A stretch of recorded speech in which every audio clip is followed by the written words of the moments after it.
What is going on, Panther Lair? We are back talking about the Pittsburgh Panthers' home loss to the Duke Blue Devils this past Tuesday night, 70-54. But I thought I'd take a little bit of a departure, just given the length of time it took me to put this article together, that instead of kind of just grinding into some of the same things that usually come up in their losses, bad possessions, costly turnovers, kind of weird shot selection throughout the game, those types of things. I do think Pitt played extremely hard in that game. I think that they gave themselves a chance. Obviously, a really good first half. You go into the locker room, just down 4 points to Duke. That's really good. Hit a lot of threes early in that game.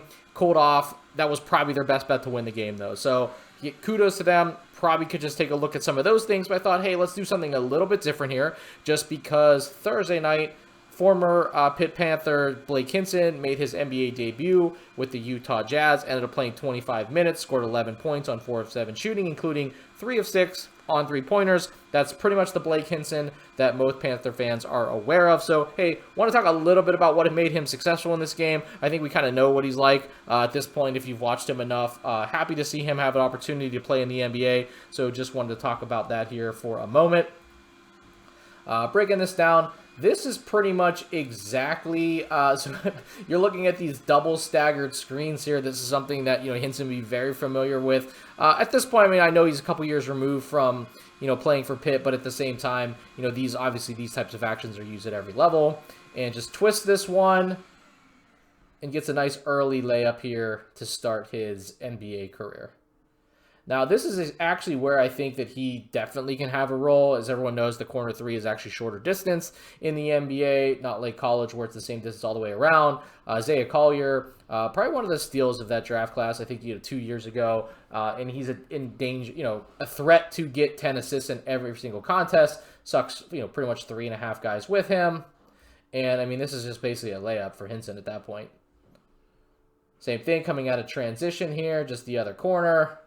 Pretty much a layup for Hinson. I like these transition ones. Steps right in rhythm, 3. Again, Panther fans have seen this for so long. Going to get into kind of the one miss here, though. I think this is obviously an area that he's still going to have to improve on. Not the end of the world here. Again, had a really good debut. But, shooting off of 1 bounce, 2 bounces, a little bit more, putting the ball on the floor and then raising up, that ended up being a highly contested shot too. But overall, great debut for him. Pretty much played to his strengths. Given the fact that the Utah Jazz are in tank mode and getting fined for it, he's in a pretty good position, I think, to probably get, 10 to 15 minutes a night when Lauri Markkanen and Jaren Jackson Jr. make their way back into this lineup. But I do think that Utah is going to continue to try to get better draft odds here, particularly because they would like to keep their pick. If it's outside of the top 8, I believe it goes to the Oklahoma City Thunder, so they are very much incentivized to try to retain their first-round pick in a very good draft class. So I think we're going to see more of Hinson. Will I do something else on him? I don't know.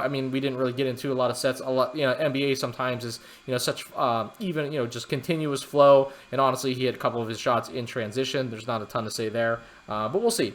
Hopefully you guys like this little break here, and I'm going to probably come back with some voice overlays after the North Carolina Tar Heels game.